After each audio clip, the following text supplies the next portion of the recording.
stress-strain curve. In this module, you will learn how strain changes with changing stress for different types of materials.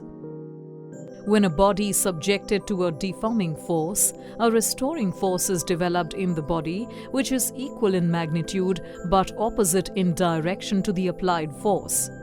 This restoring force per unit area is known as stress, and the deformation caused is known as strain. The relation between the stress and the strain for a given material can be found experimentally. For this, let us take a spring and stretch it by applying a force. This causes a change in the length of the spring. Now change the force applied and again note the change in length of the spring.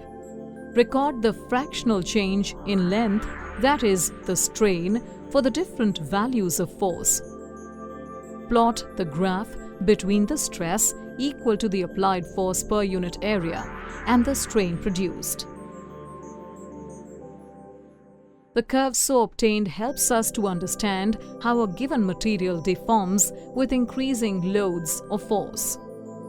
From the graph, we can see that in the region between O to A, the curve is linear. In this region, Hooke's law is obeyed. That is, stress and strain are directly proportional. That is, with increase in force or stress, the strain also increases. The body regains its original dimensions when the applied force is removed. In this region, known as elastic region, the solid behaves as an elastic body. In the region from A to B, stress and strain are not linearly proportional. In spite of that, the body returns to its original dimension when the load is removed. The point B in the curve is known as yield point, also known as elastic limit, and the corresponding stress is known as yield strength, SY, of the material. If the load is increased further, the stress developed exceeds the yield strength and strain increases rapidly even for a small change in the stress. It is represented by the curve BD. When the load is removed, say at some point C between B and D, the body does not regain its original dimension.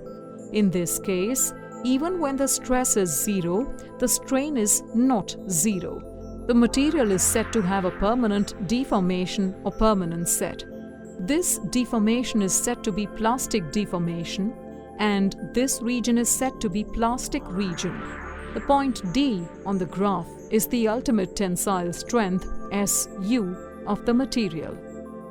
Beyond this point, additional strain is produced even by a reduced applied force, and fracture occurs at point E.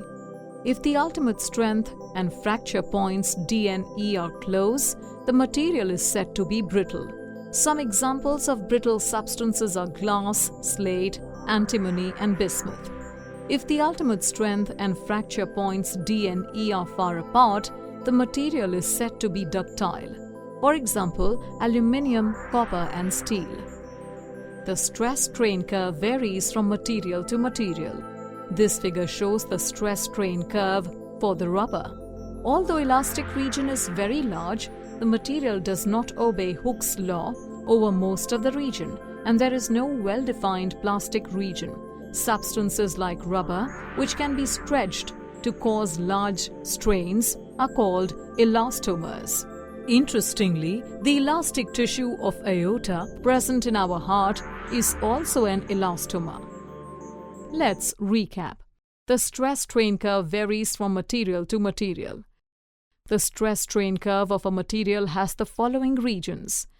Elastic region, where the body regains its original dimensions when the applied force is removed.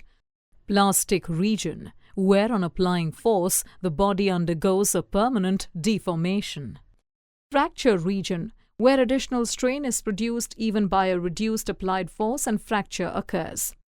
In the stress-strain curve for a brittle substance, the ultimate strength and fracture points lie close to each other.